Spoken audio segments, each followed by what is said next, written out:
The cold winter wind was blowing hard through the streets of Moscow. Snow was falling slowly from the dark gray sky. The year was 2019, and the city was getting ready for the holiday season. Beautiful lights were hanging everywhere. Rich people were walking in and out of expensive shops. Cars were passing by, and everyone seemed to be in a hurry. But in a small corner near a big shopping center, two young boys were sitting on a dirty blanket. They were twins, just 12 years old. Their names were Ann. They had the same brown eyes, the same thin faces, and the same torn clothes. They were holding each other close, trying to stay warm. Their small bodies were shaking from the cold. They had no jackets, only old sweaters with many holes, and had been living on the streets for almost 2 years now. Their mother had died when they were 10 years old. She was a kind woman who worked as a cleaner in a music school. She never had much money, but she loved her boys more than anything in the world. Their father had left them when they were bobbies. Nobody knew where he went. After their mother died, the boys had no family to take care of them. The social workers came and took them to an orphanage, but life there was very hard. The older children used to beat them and steal their food. The workers did not care about them, so one night the twins ran away. They thought the streets would be better than that terrible place, but they were wrong. Life on the streets was even harder. Every day was a fight for survival. They had to find food, find a place to sleep, and stay safe from bad people. Sometimes they would find old bread in the garbage. Sometimes kind people would give them a few coins, but most days they went to sleep with empty stomachs. Today was one of those bad days. They had not eaten anything since yesterday morning. Stomach was making loud noises, was feeling dizzy from hunger. They watched the rich people walking past them. Some people did not even look at them. Others looked at them with disgust, as if they were dirty animals. A few would throw a coin or two, but it was never enough. Near the shopping center, there was a famous bakery. The smell of fresh bread and cakes would come out every time someone opened the door.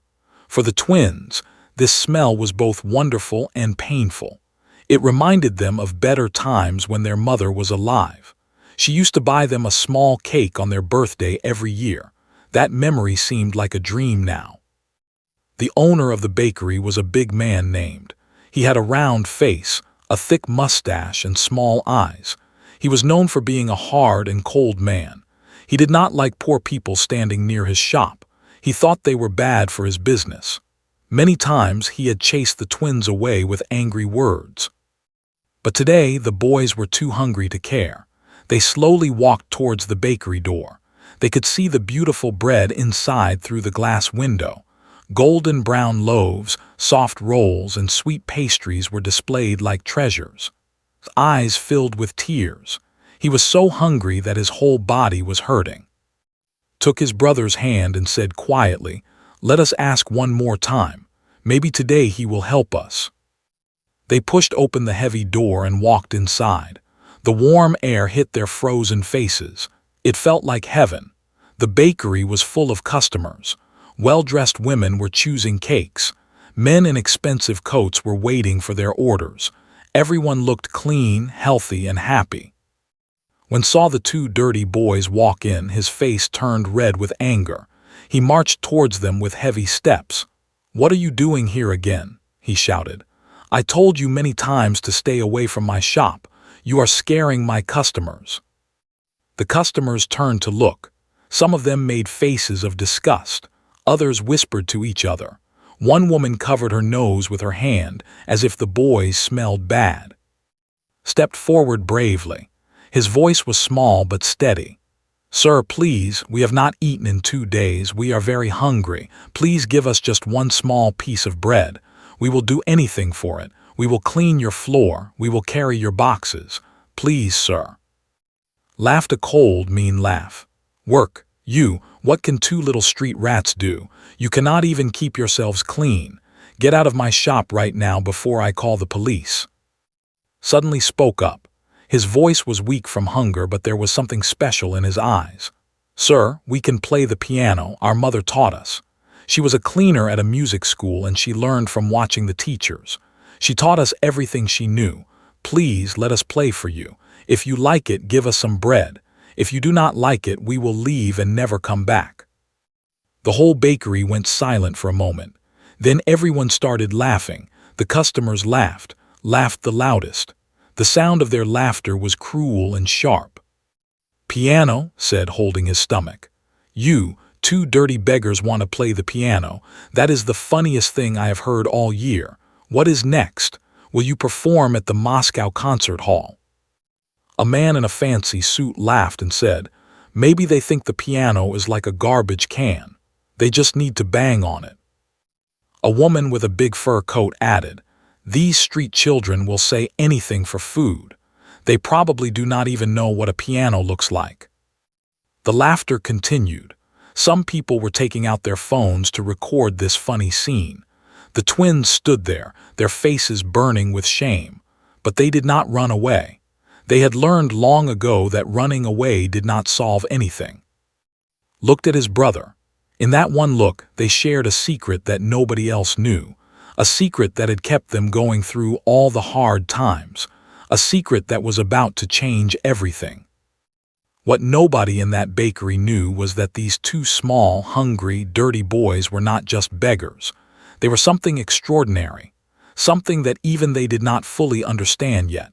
Their mother had not just taught them to play the piano. She had discovered something magical in them, a gift that was so rare, so powerful that it would soon shake the whole world. But for now, they were just two hungry children standing in a bakery, being laughed at by people who thought they were nothing. The snow continued to fall outside. The warm smell of bread filled the air, and the laughter of the cruel people echoed through the room. Finally stopped laughing and wiped his eyes. All right, he said with an evil smile. "This will be entertaining. There is an old piano in the back room. We use it for small parties sometimes. Go ahead, little beggars. Show us your great talent. Make us all amazed." He said the last word with heavy sarcasm. The customers gathered around, still laughing and making jokes. Some were already recording with their phones. They all expected to see two silly street children make fools of themselves. They expected to laugh even more. They expected this to be the joke of the day. But they were about to witness something that would change their lives forever, something that would make them feel ashamed of their laughter, something that would be remembered for years to come. The twins walked slowly towards the back room, hand in hand. Their hearts were beating fast. This was their moment, their chance to prove that they were not just street rats. They were more, so much more. And in just a few minutes, everyone in that bakery would understand. The world was about to discover the incredible truth about the beggar twins with a gift that nobody expected. The back room of the bakery was dusty and cold. Old chairs were stacked in one corner. Boxes of flour and sugar were piled against the walls. In the middle of the room stood an old black piano. It was covered with a white cloth that had turned gray from dust. Nobody had played it in a very long time. And about 15 customers followed the twins into the room. They were still laughing and making jokes. Someone had turned on the bright lights so everyone could see clearly. The phones were still recording. This was going to be great entertainment for their social media, they thought. Walked to the piano slowly. His small hands were shaking, but not from the cold anymore. He was nervous. This was not like playing in their secret hiding place. This was in front of people who hated them, people who wanted to see them fail.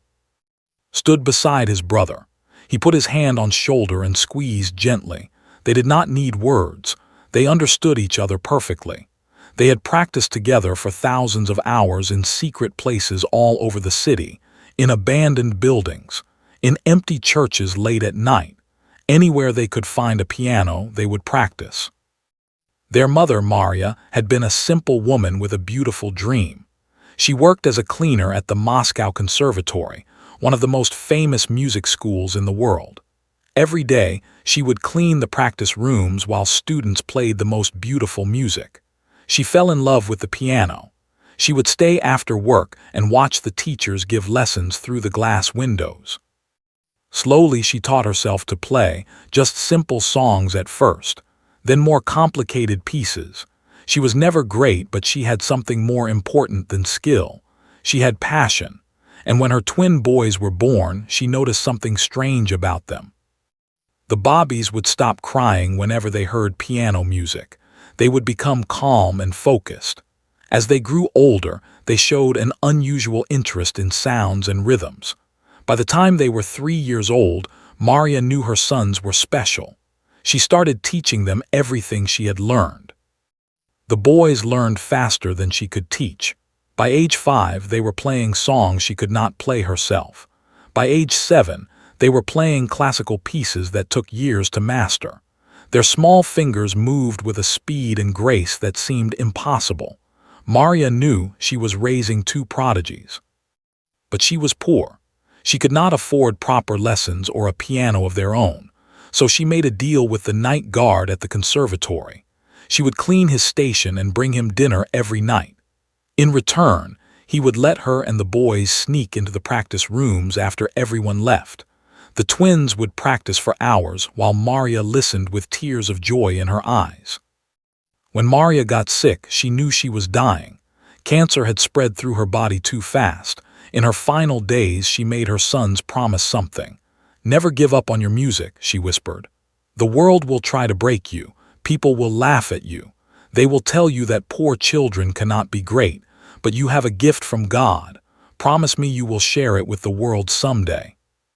The boys promised, and even after her death, even after they ran away from the orphanage, even while living on the streets, they never forgot that promise.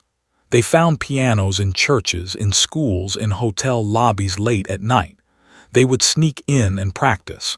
Music was their only connection to their mother, their only hope for a better future. Now, standing in this dusty room with cruel people watching, they were about to keep their promise.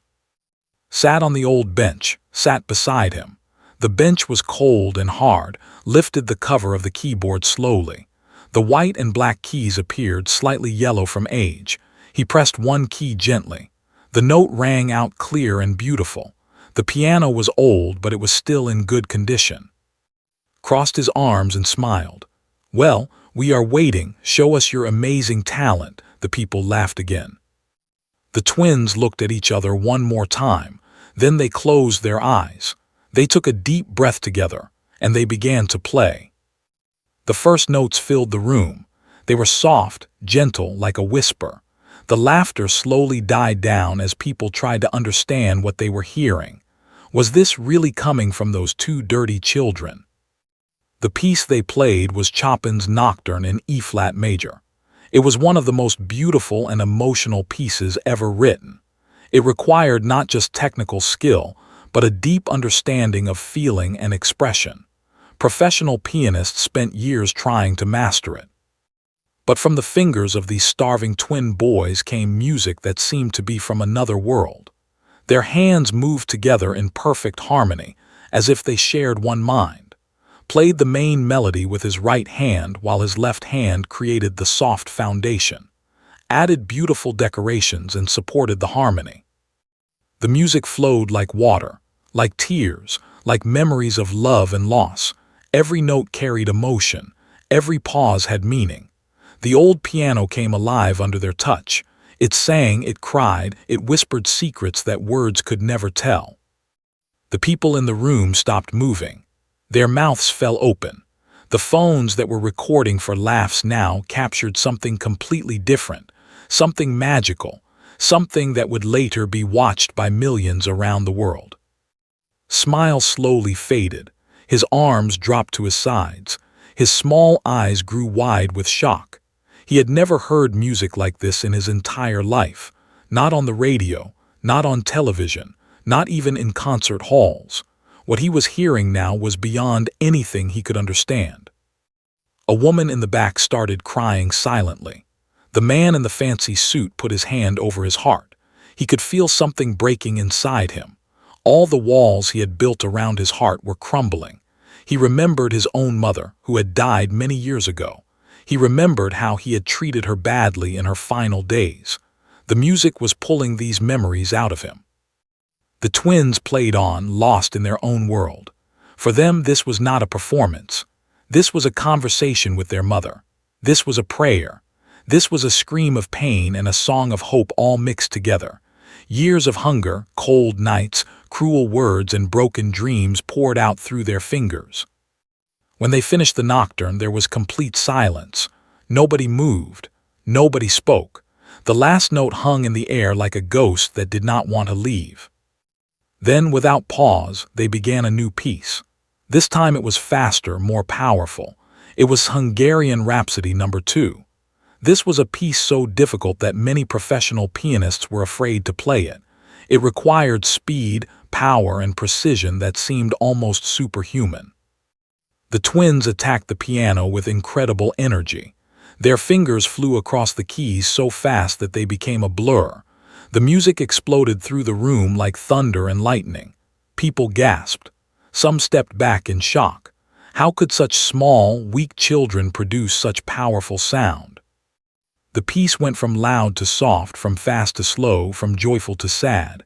It was like a whole story told in music, a story of struggle and victory, of darkness and light, of death and life. When they reached the final crashing chords, sweat was dripping down their faces. Their small bodies were shaking from the effort, but their eyes were shining with a light that hunger could not dim, a light that poverty could not hide. The last chord rang out. Silence filled the room once more. Then something happened that the twins never expected.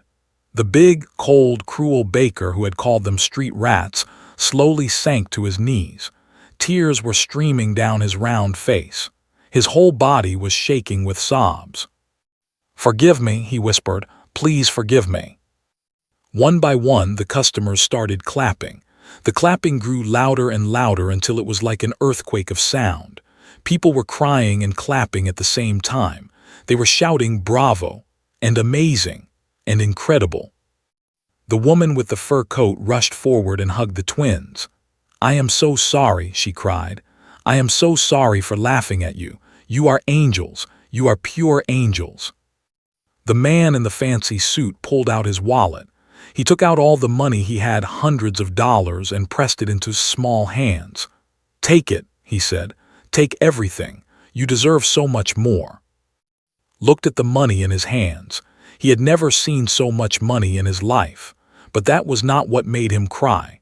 What made him cry was the look in the man's eyes. It was respect, true respect, something he had not seen from anyone except his mother. Held his brother's hand tightly. Their hearts were full. For the first time in 2 years, someone had looked at them and seen their worth. Not street rats, not beggars, not garbage, but human beings with beautiful souls. Stood up slowly, wiping his tears. He walked to the twins and fell to his knees again. He took their dirty hands in his own. "I was wrong," he said. "I was so wrong. Please let me help you. Come with me. I will give you food. I will give you warm clothes. I will give you a place to stay. Whatever you need, I will give." The twins looked at each other. Could this be real? Was their nightmare finally ending, or was this another cruel joke? But when they looked into his eyes, they saw something genuine. The cold, hard man was gone. In his place was a broken human being who had just learned an important lesson about judging others. What nobody knew yet was that this moment was being shared all over the internet. The videos were going viral. And very soon, the whole world would know about the beggar twins who silenced a room full of mockers with nothing but an old piano and a gift from heaven. Their story was just beginning. Kept his promise. That same night, he took the twins to his own home. He lived in a warm apartment above his bakery with his wife and their teenage daughter. When saw the 2 dirty, skinny boys, she immediately took them into her arms. She did not care about their smell or their torn clothes. She only saw 2 children who needed love. She gave them hot soup and fresh bread. The twins ate slowly, their eyes filling with tears with every bite. They had forgotten what it felt like to eat at a real table, to be warm, to be safe. Watched them with a breaking heart. How could she have walked past children like these on the streets without a second thought? After dinner, she took them to the bathroom. She filled the tub with warm water and let them soak for as long as they wanted. The dirt and pain of 2 years washed away slowly. She gave them clean clothes that belonged to. The clothes were too big, but they were soft and warm. That night the twins slept in a real bed for the first time in 2 years. They held each other close, afraid that if they let go, this dream would end. But when they woke up the next morning, they were still there, still warm, still safe. It was real. But they did not know that while they slept, something incredible was happening across the world. The videos from the bakery had spread like wildfire. The first video was posted by the woman with the fur coat. She had titled it, "Street Children Silenced Everyone with Their Piano. I Am Still Crying." Within 3 hours, it had 1 million views. By morning, it had 10 million. Other people who were there posted their own videos. Each one showed a different angle of the performance. The video of falling to his knees became the most shared. News websites picked up the story. Television channels started talking about it. By noon, Beggar Twins piano was the #1 trending topic in the world. Reporters started showing up at its bakery. They wanted to meet the twins. They wanted to interview them. Television trucks parked outside the building. Cameras were everywhere. Was shocked. He had no idea what to do. He called the twins' phone. He had given them a simple mobile phone that morning and told them to stay inside the apartment. But the twins were watching everything from the window. They saw the crowds gathering below. They saw their own faces on television, turned on the laptop that let them borrow. They searched for themselves and found millions of results. People all over the world were talking about them, commenting on their videos, sharing their story. Messages were pouring in from everywhere. Famous musicians were posting about them. Orchestra conductors were asking to meet them. Rich businessmen were offering to sponsor their education. The Moscow Conservatory, the same school where their mother had worked as a cleaner, released an official statement offering them full scholarships. But not all the attention was good. Some people did not believe the story. They said it was fake. They said the twins were trained actors. They said the whole thing was a planned publicity stunt for bakery. These people wrote mean comments and made cruel videos. They demanded proof that the twins were really street children with no training. The twins read some of these comments and their hearts felt heavy. Even now, even after everything, people were doubting them, threw the laptop on the bed in anger. "Why can they not just believe us?" he shouted. "Why do they always think the worst of us?" Put his arm around his brother. "Because that is what people do," he said quietly. "They did not believe us in the bakery either. We had to prove ourselves. We will have to prove ourselves again and again. That is how it is for people like us." Later that day, a woman named Doctor contacted. She was the director of the Moscow Conservatory. She had watched the videos 100 times. She had shown them to all the professors at the school. They were all in shock. Some of them cried. Some of them could not believe what they were seeing. "Those children have something that cannot be taught," Doctor told on the phone. "Technical skill can be trained, but what they have is much deeper. It is a connection to music that only appears once in a generation, maybe once in a century. I need to meet them, please." Agreed to bring the twins to the conservatory the next day. That night, he sat with them and explained everything that was happening. The twins listened with wide eyes. They could not understand how their lives had changed so fast. Just 2 days ago, they were starving on the streets. Now, people all over the world knew their names. "Are you sure this is real?" asked. "Maybe they will change their minds. Maybe they will realize we are not that special." Took his hand. "I watched you play with my own eyes," he said. "I felt something I never felt before. You are special. Your mother knew it. And now the world is starting to know it too. Do not be afraid. You have nothing to prove to anyone. Just be yourselves." The next morning, drove the twins to the Moscow Conservatory. It was a beautiful old building with tall columns and grand windows. The twins' hearts were beating fast as they walked up the stone steps. This was where their mother had worked. This was where she had learned to love music. This was where their journey had really begun, even if they did not know it then. Doctor was waiting for them at the entrance. She was a tall woman in her 60s with silver hair and kind blue eyes. When she saw the twins, her eyes filled with tears. She knew their mother. Maria had cleaned her office for many years. She remembered a quiet woman who always hummed songs while she worked. "Your mother spoke of you often," Doctor said softly. "She was so proud of you. She would tell me about how quickly you were learning. I always meant to hear you play, but I was too busy. I will never forgive myself for that." She led them through the long hallways of the conservatory. Paintings of famous composers hung on the walls. Bust statues of great musicians stood on pedestals. The twins recognized many of the names from the pieces they played. Chopin. These were their heroes, their teachers through music. They arrived at a grand recital hall. It was the biggest room the twins had ever seen. Rows and rows of red velvet seats faced a large stage, and on that stage stood the most beautiful piano they had ever seen. A concert grand, polished black, shining under the bright lights. About 50 people were sitting in the audience. They were professors, musicians, critics, and reporters. They had all come to witness this moment, to see if the viral videos were real, to see if these street children truly had the gift that everyone was talking about. Doctor turned to the twins. "This is your stage now," she said. "Play whatever you want. Show them what you showed the world in that bakery. Do not be nervous. Your mother is watching you from above." The twins walked slowly toward the stage. Their old shoes made soft sounds on the wooden floor. They climbed the steps and approached the piano, touched its smooth surface. It was cool and perfect. He could feel the history inside it, the thousands of hands that had played it before him. They sat on the bench together just like they always did. The audience fell silent. Every eye was on them. Every heart was waiting. The twins closed their eyes. They thought of their mother. They thought of her gentle voice, teaching them every note. They thought of her smile when they played something beautiful. They thought of her tears on the night she died, telling them to never give up.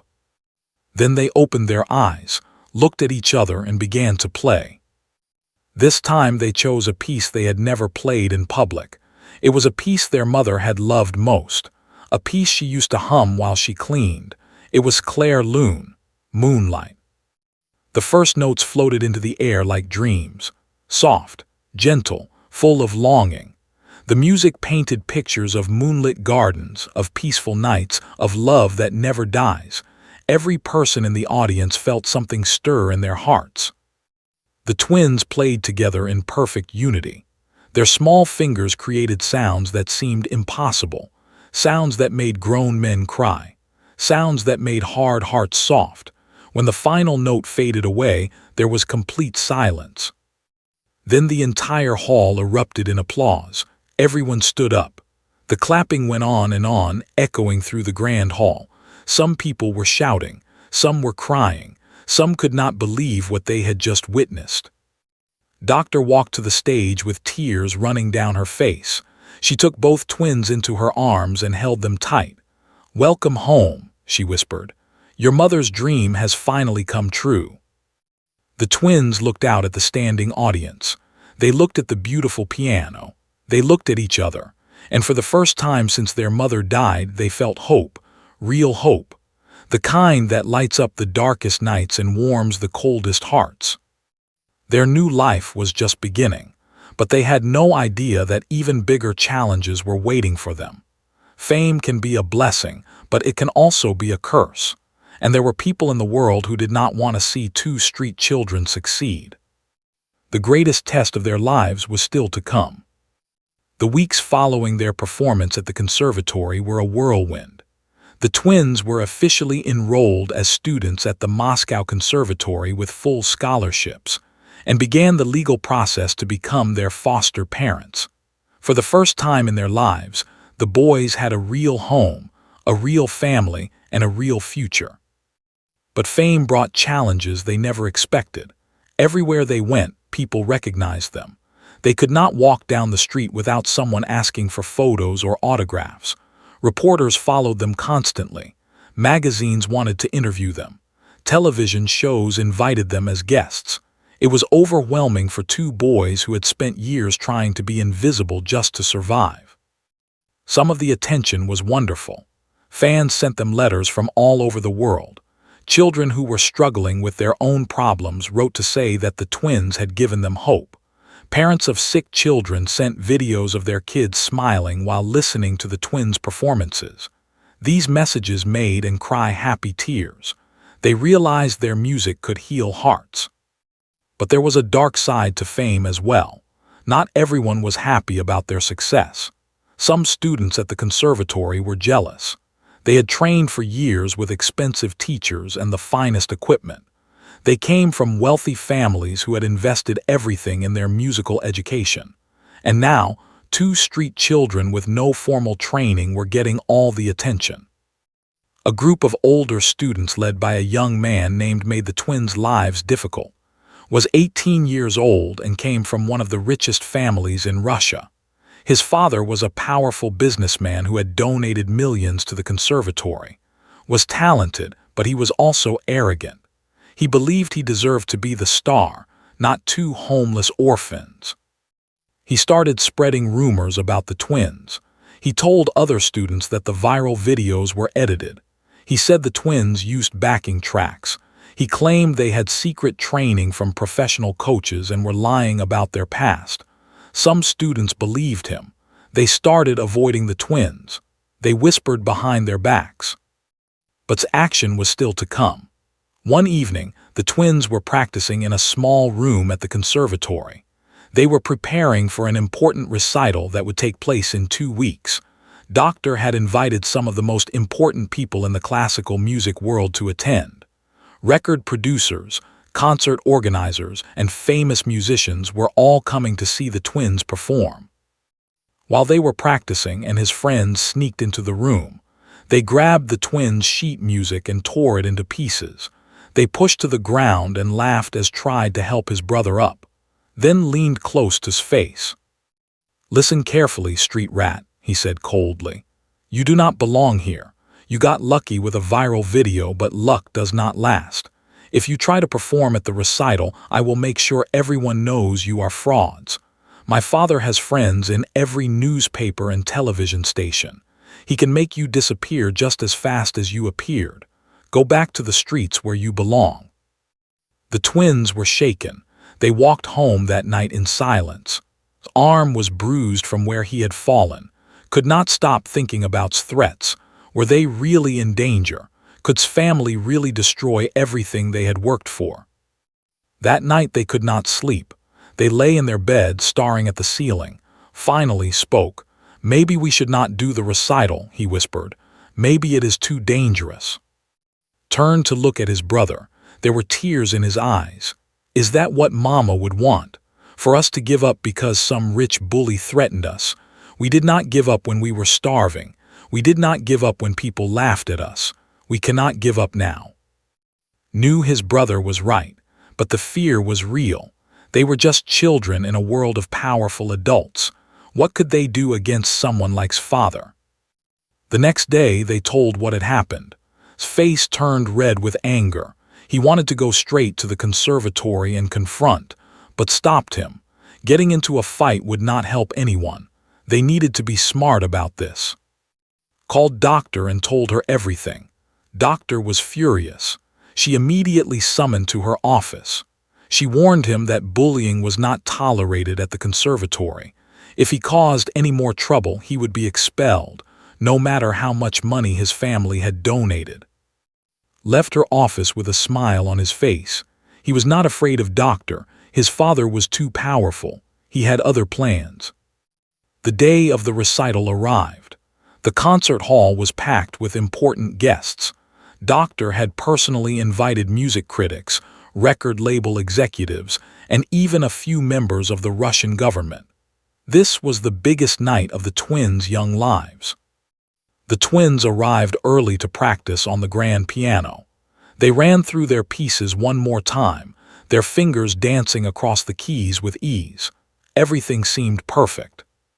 But when they returned to their dressing room to change into their performance clothes, they found a terrible sight. Their clothes were destroyed. Someone had poured ink all over their new suits. Their shoes were ripped apart. And on the mirror, written in red lipstick, were the words, "Go back to the garbage where you came from." Fell to his knees. All the emotions he had been holding back came flooding out. He started crying, his small body shaking with sobs. Stood frozen, staring at the words on the mirror. He felt anger, sadness, and despair all at once. And rushed into the room when they heard crying. When they saw what had happened, covered her mouth in shock. Clenched his fists so hard that his knuckles turned white. "The performance is in 1 hour," said quietly. "There is no time to get new clothes." Doctor appeared at the door. She had heard the commotion. When she saw the destroyed clothes and the hateful message, her eyes filled with tears of anger. She knew immediately who was responsible, but proving it would be impossible. "We can cancel the performance," she said softly. "We can explain to the guests what happened. They will understand." Suddenly looked up. There was something in his eyes that had not been there before, a fierce determination, a fire that burned brighter than all the pain and fear. "No," he said firmly, "we will not cancel, we will perform tonight." Everyone looked at him in surprise. "But your clothes are ruined," said. "What will you wear?" Walked to the corner of the room where they had left their old backpack. Inside were the only things they had kept from their time on the streets. Their torn sweaters, their worn-out pants, the same clothes they had been wearing the day they walked into the bakery. "We will wear these," said. "We will go out on that stage looking exactly like what we are. Street children, orphans, survivors. They want to remind us where we came from. Fine. We will remind the whole world. And then we will show them that it does not matter where you come from. It only matters who you choose to become." Stopped crying. He looked at his brother and slowly stood up. He understood. This was not just a performance anymore. This was a statement, a declaration, a battle they were going to win. 1 hour later, 2 small boys walked onto the grand stage of the Moscow Conservatory. The audience gasped when they saw them. Everyone had expected to see the twins in fine clothes, looking like proper young musicians. Instead, they saw 2 thin children in torn sweaters and patched pants. They saw holes in their shoes. They saw the clothes of beggars. There was confused murmuring in the audience. Some people wondered if this was some kind of joke. Others looked at their programs, checking if they were at the right event. But the twins walked to the piano with their heads held high. They sat on the bench together, just like they always did, spoke into the microphone that had been placed near the piano. 2 months ago we had no food. We slept in doorways. People called us garbage, street rats. Some people still call us that. Tonight we play for everyone who has ever been told they are nothing, for everyone who has been laughed at, for everyone who has been pushed down. This music is for you." The audience was silent. Every heart was listening. And then the twins began to play.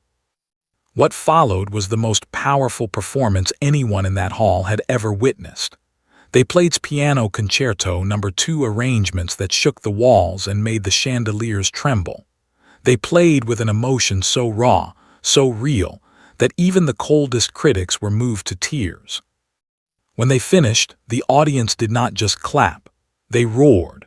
The standing ovation lasted 15 minutes. People were crying openly. Journalists were already typing on their phones, preparing their articles. Record executives were competing to be the first to reach the twins with contract offers. Somewhere in the back of the hall sat alone. His face was pale. His plan had failed. Instead of destroying the twins, he had made them more powerful than ever. He stood up and quietly walked out, knowing that his chance to shine had been stolen forever. But the twins did not care about. As they stood on that stage, holding hands and bowing to the cheering crowd, they only thought of one person, their mother. Somewhere above, they knew she was smiling. Her dream had finally come true. Her boys had shown the world that love and talent can overcome anything. This night would be remembered in music history for years to come. But for And, it was just another step in their incredible journey. Greater challenges and greater triumphs still lay ahead. The performance in torn clothes became legendary. Videos spread across the internet faster than their first viral moment. News channels around the world covered the story. Magazine covers featured photos of the twins at the piano in their ragged sweaters. Headlines read, "The orphan prodigies who turned pain into music," and "Street children show the world what true talent means." Offers flooded in from every direction. The most famous concert halls in Europe wanted them to perform. Record companies offered million-dollar contracts. Talk shows begged for interviews. Wealthy families offered to adopt them and give them luxurious lives. But the twins refused to leave, and these simple people had opened their hearts when no one else would. No amount of money could replace that love. Doctor worked carefully to protect the boys from exploitation. She helped them sign with a respected manager named Anna. Anna was a former concert pianist who had retired after an injury. She understood the music world and genuinely cared about the twins. She made sure every decision put their education and emotional health first. 6 months after the famous recital, the twins received an invitation that changed everything. The Vienna Philharmonic Orchestra, one of the greatest orchestras in the world, invited them to perform at their annual New Year's concert. This concert was watched by millions of people around the globe. It was the highest honor a young musician could receive. The twins could not believe it. Vienna was the heart of classical music. And so many great composers had walked those streets. To perform there felt like a dream they did not dare to dream. But with this opportunity came enormous pressure. They had only 6 months to prepare for the biggest performance of their lives. They would be playing alongside professional musicians who had trained their entire lives. Any mistake would be seen by millions. Doctor assigned them the best teachers at the conservatory. They practiced 8 hours every day. Their fingers sometimes bled from the intense work, but they never complained. This was their chance to honor their mother's memory on the world's greatest stage. During this time of preparation, something unexpected happened. A man came to the conservatory asking to see the twins. He was tall and thin, with gray hair and tired eyes. When saw him, something strange passed across his face. A look of recognition mixed with anger. The man introduced himself as Ivan. He said he had seen the twins on television and read about their story. He said he had something important to tell them, something about their past. Doctor allowed the meeting in her office, with and present for protection. The twins sat nervously, not understanding why looked so upset. Ivan sat across from them and took a deep breath. Then he spoke words that shattered their world. "I am your father," he said. "I left before you were born. I was young and stupid and scared. I ran away because I did not know how to be a father. I have regretted it every day of my life. When I saw you on television, I knew I had to find you. I want to make things right. I want to be part of your lives." The room fell into silence. The twins stared at this stranger who claimed to be their father.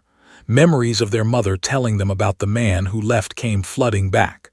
The nights she cried when she thought they were sleeping. The way she worked 3 jobs to support them alone. The way she died with no one to help her. His hands began to shake. His face turned red. Years of abandoned feelings rose up inside them like a volcano. "You left us," said his voice trembling. "You left Mama. She died alone because you were not there. Where were you when we were sleeping in the snow? Where were you when people kicked us and called us garbage? You do not get to come back now that we are famous." Ivan's eyes filled with tears. "I know I cannot undo what I did. I know sorry is not enough. But please give me a chance. I have changed. I have money now. I can give you everything you need." Stood up suddenly. His face was dark with anger. "Get out," he said in a low voice. These boys have a family now. They do not need someone who only shows up when there is fame and fortune to share. Leave them alone." Ivan tried to argue but would not hear it. Security came and escorted Ivan out of the building. The twins watched him go with mixed emotions.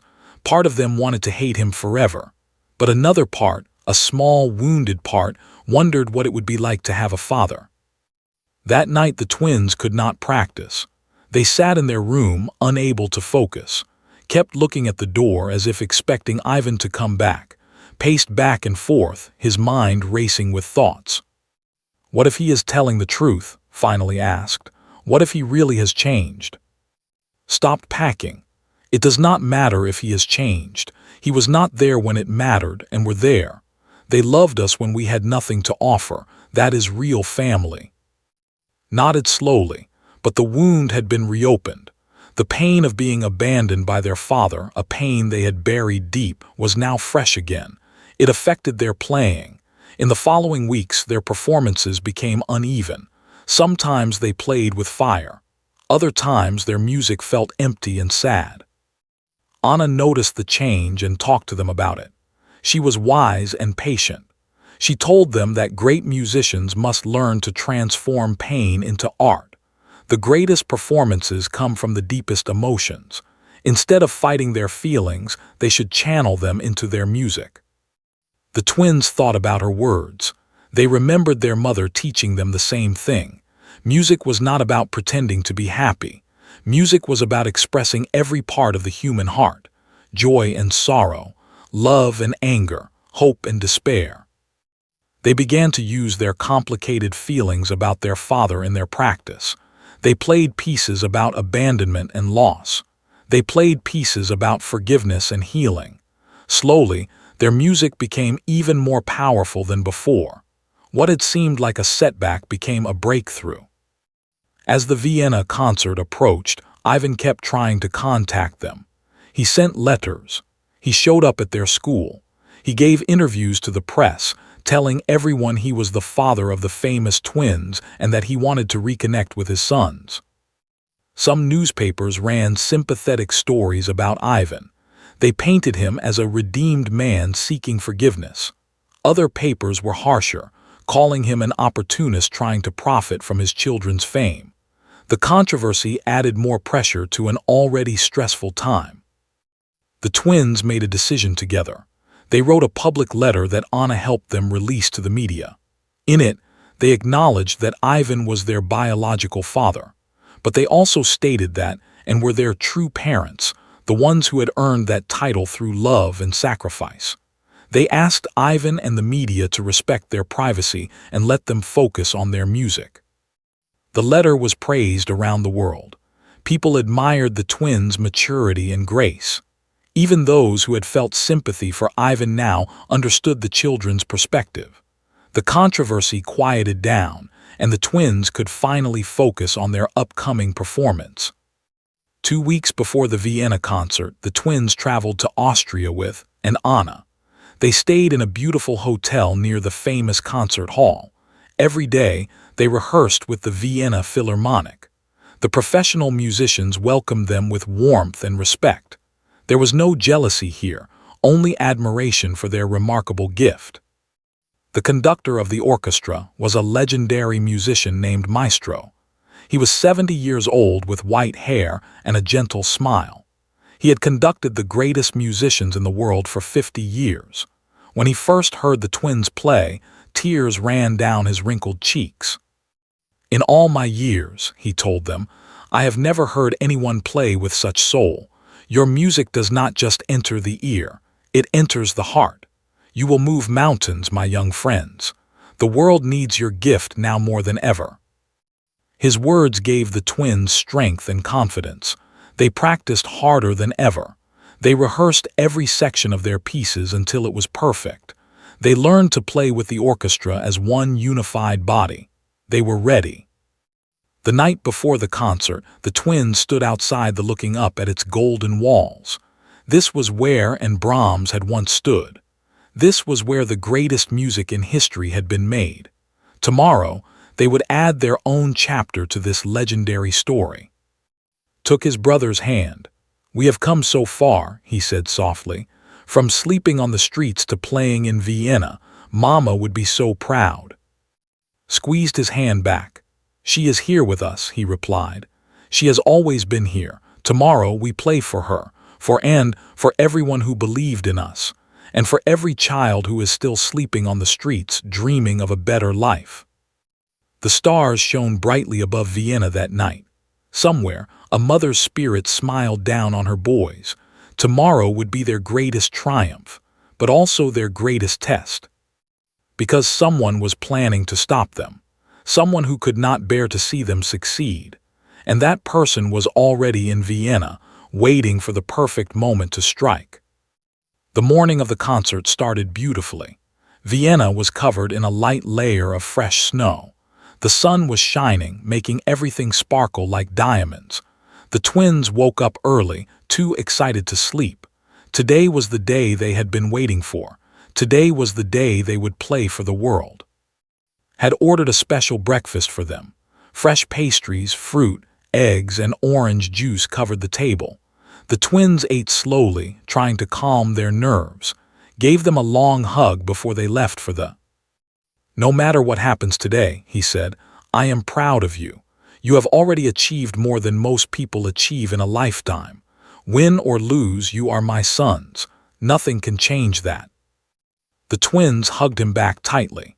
They had come to love this big, warm man who had once chased them out of his bakery. Life has a funny way of bringing the right people together. At the concert hall, everything was busy with preparation. Technicians were adjusting lights and microphones. Musicians were tuning their instruments. Stage managers were rushing around with clipboards and headsets. The energy was electric. The twins were taken to their dressing room. This time, security was tight. After what happened at the Moscow recital, no one was taking any chances. A guard stood outside their door. Their clothes for the performance were locked in a special cabinet. Nothing would go wrong today. Or so they thought. 2 hours before the concert, something strange happened. Suddenly felt very sick. His stomach cramped painfully. His face turned pale and sweaty. He had to run to the bathroom several times. Within an hour, he was so weak he could barely stand. The hotel doctor was called immediately. He examined carefully and looked very concerned. "This appears to be food poisoning," he said. "Something he ate this morning must have been contaminated. He needs rest and fluids. I cannot recommend that he perform tonight." The words hit like a thunderbolt. Sick, unable to perform. This could not be happening, not today, not at the most important concert of their lives. Held his brother's hand, fighting back tears. "We can cancel," he said. "We can reschedule. Your health is more important." But shook his head weakly. "No," he whispered. "We have come too far. People are counting on us. I will be fine. I just need a little rest." The doctor gave medicine to settle his stomach and put him in bed to rest. Anna canceled all their afternoon activities. The twins were supposed to do interviews and photo shoots before the concert. Now, everything was put on hold. While rested, something was discovered. The security team reviewed the hotel cameras and found something shocking. Early that morning, someone had entered the kitchen and tampered with the food that was sent to the twins' room. The person was wearing a hood and kept their face hidden, but their build and movements looked familiar. Watched the footage with a sinking feeling in his stomach. He recognized that walk. He had seen it before at the Moscow Conservatory. It was. Investigations revealed that had followed the twins to Vienna. His father's business had connections in Austria, so he had a place to stay. He had been watching the twins for days, waiting for his chance. He bribed a kitchen worker to let him into the hotel kitchen early that morning. He put something in his food, hoping to make him too sick to perform. The officers were sent to find, but he had already disappeared. His father's private jet had taken off from Vienna airport just an hour before, was gone, and there was no way to catch him in time. The twins were devastated when they learned the truth. Hatred had followed them across Europe. Even here in this beautiful city of music, they could not escape the cruelty of jealousy. But they could not focus on now. The concert was in 3 hours and was still very weak. The question everyone was afraid to ask finally had to be answered. Could they perform tonight? Doctor, who had flown to Vienna to support the twins, gathered everyone in the hotel room. Anna and Maestro were all there. They looked at lying in bed, pale but determined. "The decision is yours," Doctor said gently. "No one will blame you if you cannot perform. Your health comes first. There will be other concerts." Struggled to sit up. His voice was weak but clear. "I have been through worse," he said. "I have performed while starving on the streets. I have played with frozen fingers in abandoned buildings. A little stomach ache will not stop me. We did not come this far to give up. I will play tonight even if I have to crawl to the piano." The room was silent. Everyone was moved by his courage, sat beside his brother and took his hand. "Then we do it together," he said. "Like we always have. If you get tired, lean on me. We share everything, we always have." The doctors gave more medicine and fluids. They helped him eat small amounts of crackers and water. Slowly, some color returned to his face. By the time they had to leave for the concert hall, he was able to walk on his own, though he was still weak. There was glowing in the evening light. Thousands of people in formal clothes were arriving, excited for the famous New Year's concert. Inside, the Golden Hall sparkled with chandeliers and beautiful decorations. Television cameras were positioned throughout, ready to broadcast to millions of viewers around the world. The twins were brought in through a back entrance. They could hear the buzz of the audience through the walls. In 1 hour, they would walk out onto that stage and perform for more people than they ever imagined. Sat in a chair, conserving his strength. His face was still pale, but his eyes were focused. He was running through the music in his mind, visualizing every note. Sat beside him, doing the same. Anna came to them with final instructions. "The orchestra will play 2 pieces first," she explained. "Then you will be introduced. Walk slowly, bow to the audience, and take your seats at the piano. Maestro will give you the signal to begin. Trust yourselves, trust each other. You have practiced this 1,000 times." The twins nodded. They were as ready as they would ever be. The concert began.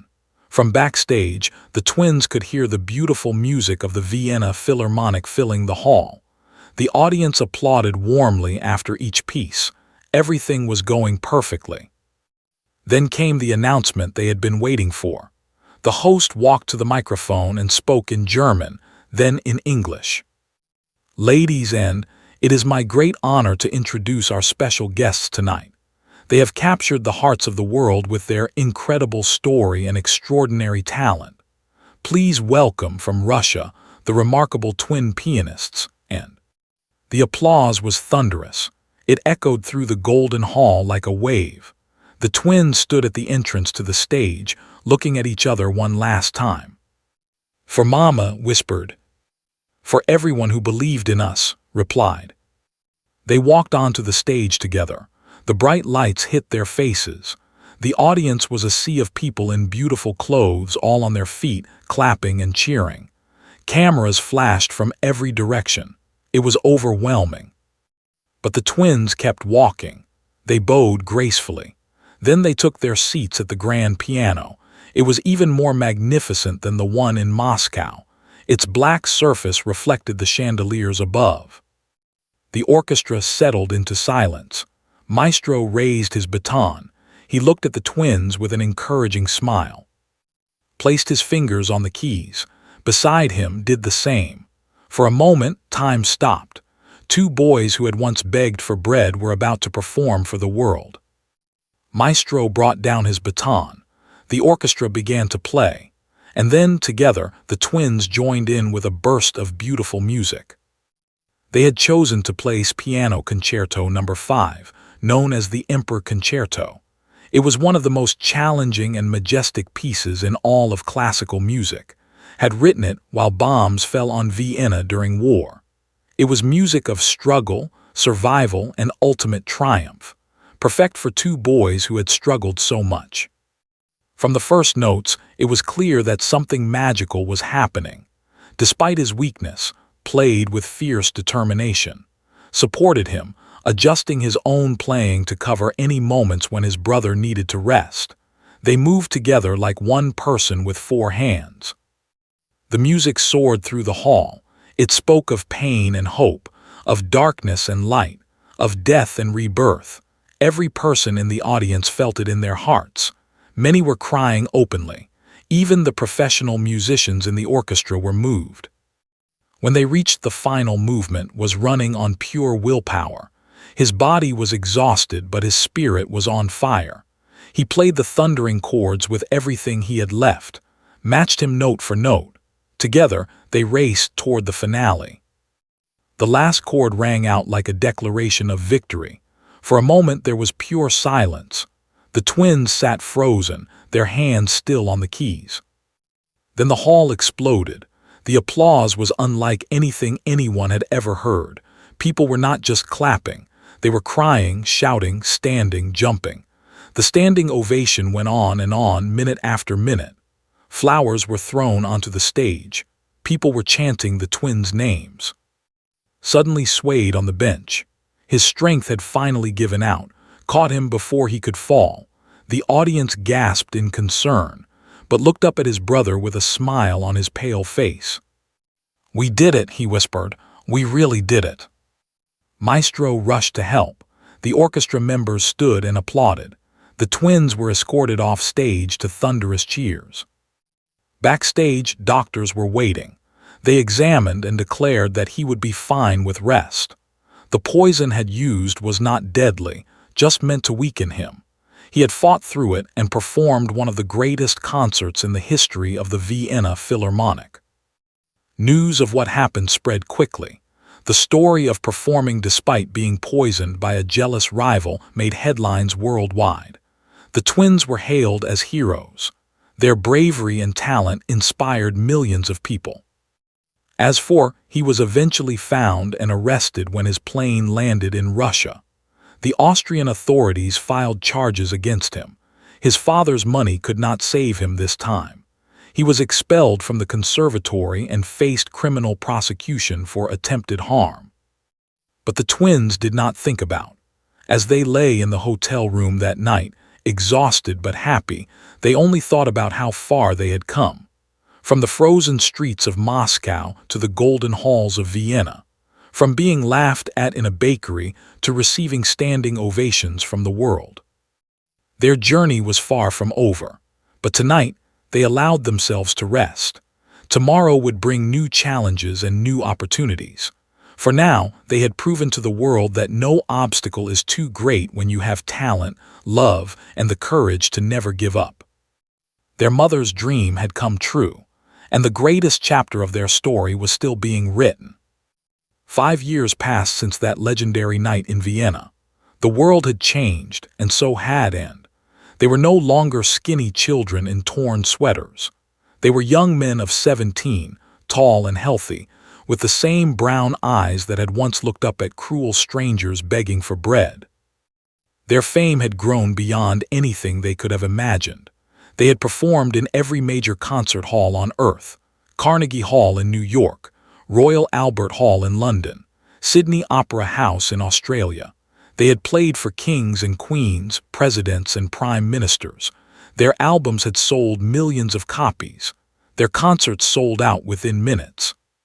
But with all this success, they never forgot where they came from. They never forgot the cold nights on the streets. They never forgot the people who laughed at them in that bakery. And they never forgot the ones who helped them when they had nothing. And had officially adopted them 3 years after the Vienna concert. The big baker and his kind wife were now the proud parents of 2 world-famous musicians, had sold his bakery, and now managed a charity that the twins had created. Spent her time traveling with the boys, making sure they stayed grounded and healthy. The charity was called Maria's Dream, named after their mother. It helped homeless children around the world discover their talents and pursue their dreams. They built music schools in poor neighborhoods. They provided instruments to children who could not afford them. They created scholarships for young artists from difficult backgrounds. Every year, the twins returned to Moscow to perform a free concert for the homeless. They played in parks and shelters, bringing joy to people who had nothing. They looked into the eyes of hungry children and saw themselves. They told them that their circumstances did not define their futures. They proved it by their own example. On the 5th anniversary of their Vienna concert, something special happened. The twins received an invitation that touched their hearts more than any royal summons ever could. It was from a small orphanage in the outskirts of Moscow, the same orphanage they had run away from 7 years ago. At first, they did not want to go.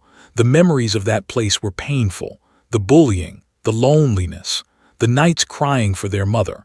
But after talking with Anna, they decided to face their past. Running away had once been necessary for survival. Now they were strong enough to return. They arrived at the orphanage on a cold December morning. The building looked smaller than they remembered. The gray walls seemed less frightening. The yard where they used to hide was now a small playground with swings and slides. The current director, a young woman named, welcomed them warmly. She had completely transformed the orphanage since taking over. Gone were the harsh workers who did not care about children. In their place were loving caregivers who treated every child with dignity. When the twins walked into the main hall, they found 200 children waiting for them. The children's eyes were wide with excitement. To them, and were heroes, living proof that children like them could achieve anything. The twins had brought more than just their fame. They had brought a brand new grand piano, donated by a famous manufacturer. They had brought boxes of musical instruments for the children to learn, and they had brought something even more valuable, their time and their story. Spoke first, his voice was steady and strong. "We used to live here," he told the children. 7 years ago, we slept in those rooms upstairs. We were scared and alone. We thought our lives would never get better, but we were wrong. Our mother taught us that we had something special inside us, a gift, and so do each of you. Maybe you cannot play the piano. Maybe your gift is art or science or helping others. Whatever it is, never let anyone tell you that you are not good enough, because you are. Continued. People laughed at us. They called us street rats. They said we would never amount to anything. But every time someone laughed, we worked harder. Every time someone pushed us down, we got back up. That is the secret, not talent, not luck, but refusing to give up. Keep trying even when it hurts. Keep dreaming even when others say it is impossible. That is how you turn your pain into your power. The children listened with open hearts. For many of them, it was the first time anyone had told them they mattered, that their dreams were valid, that their futures were not written by their past. Then the twins sat at the new piano. They looked at each other with the same look they had shared 1,000 times before, the look of brothers who had survived everything together. They began to play. They played all the pieces that had made them famous, but they also played simple songs that children would enjoy. They made the music fun and accessible. They showed the children that music was not scary or complicated. It was joy made into sound. After the performance, they spent hours meeting every child personally. They signed autographs. They took photos. They listened to children share their stories and dreams. Some wanted to be doctors. Some wanted to be teachers. Some wanted to play piano just like in. One little girl with red hair and freckles tugged on sleeve. She was only about 5 years old. "Will you come back?" she asked softly. "Will you remember us?" Knelt down to look into her eyes. "I will never forget you," he said. "And yes, we will come back. We will come back every year until you are all grown up. And one day maybe you will come to see us perform in a big concert hall, and I will recognize you in the audience. I promise." The little girl smiled the smile. She hugged tightly. In that moment, he understood why they had become famous, not for the applause, not for the money, but for moments like this, for the chance to give hope to children who had none. That evening, the twins visited their mother's grave. It was in a small cemetery on the edge of Moscow. The headstone was simple, just her name and dates, but the twins had added a small piano carved into the stone. Fresh flowers were placed there every week by fans who knew the story. They sat by the grave in silence for a long time. The snow fell gently around them. The world was quiet and peaceful. "We did it, Mama," finally said. "Everything you dreamed for us, we did it. We shared our gift with the world. We helped other children. We found a family who loves us. We never gave up, just like we promised." Wiped a tear from his cheek. "I still hear you sometimes," he added. "In the music, in the quiet moments. I feel you guiding my fingers on the keys. I know you are proud of us. I know you are at peace." They placed their hands on the cold stone. They said a prayer for their mother's soul. Then they stood up, brushed the snow from their coats, and walked back to the car and were waiting. Life continued. The twins kept performing, kept learning, kept growing. They earned degrees from the Moscow Conservatory. They started teaching to young musicians. They collaborated with the greatest artists of their generation. Every few years, they released an album that topped the charts and won awards. But they always stayed humble. They never forgot the lessons of the streets. Fame could disappear in an instant. Money could be lost. What mattered were the people who loved you and the good you did in the world.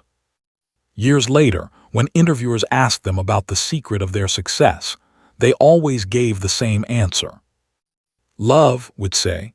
"Our mother loved us when we had nothing, and loved us when we were strangers. Our fans love us even though they never met us.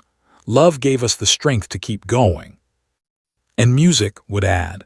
"Music was our language when we had no words, our shelter when we had no home, our hope when we had no future. Music saved our lives, and we hope it can save others too." The story of the beggar twins who asked to play piano for bread became one of the most inspiring stories of their generation. It was made into a documentary that won awards at film festivals around the world. A book about their lives became a bestseller in 30 languages. Schools taught their story as an example of perseverance and hope.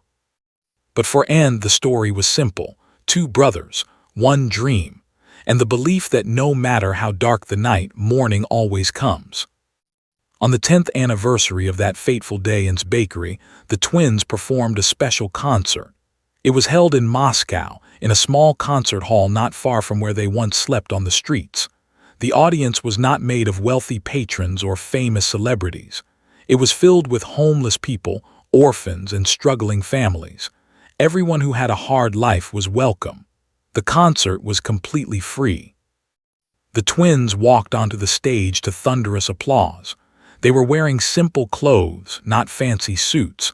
They wanted to look like the boys they once were. They sat at the piano and spoke to the audience. 10 years ago, began, we were sitting on a cold street, starving and forgotten. A bakery owner called us street rats. People laughed when we said we could play piano. They thought we were nothing, but we knew something they did not know. We knew that inside every person, no matter how poor or broken, there is something beautiful waiting to come out. Today we play for you, for the forgotten, for the laughed at, for the ones who are still waiting for their chance. Your time will come. Never give up." And with that, they began to play. The music filled the hall. It was the same music they had played in that bakery 10 years ago. Chopin's Nocturne, the piece that had silenced the laughter and started their journey. But now it was played with 10 more years of experience, suffering, and joy. When the last note faded, there was no silence this time. The audience erupted in celebration. People who had not smiled in years were laughing and crying. Children who had never heard live piano before were dancing in the aisles. For one magical evening, everyone forgot their troubles and remembered their dreams. The twins stood and bowed beside them and were crying with pride. In the front row, Doctor was applauding with hands that had helped them so much. Everywhere they looked, they saw love. This was not the end of their story. There were more concerts to play, more children to inspire, more music to create. But this moment right here was perfect. Two beggar twins had asked to play piano for a loaf of bread. The world had laughed. But the twins had the last laugh, and their music would echo through history forever.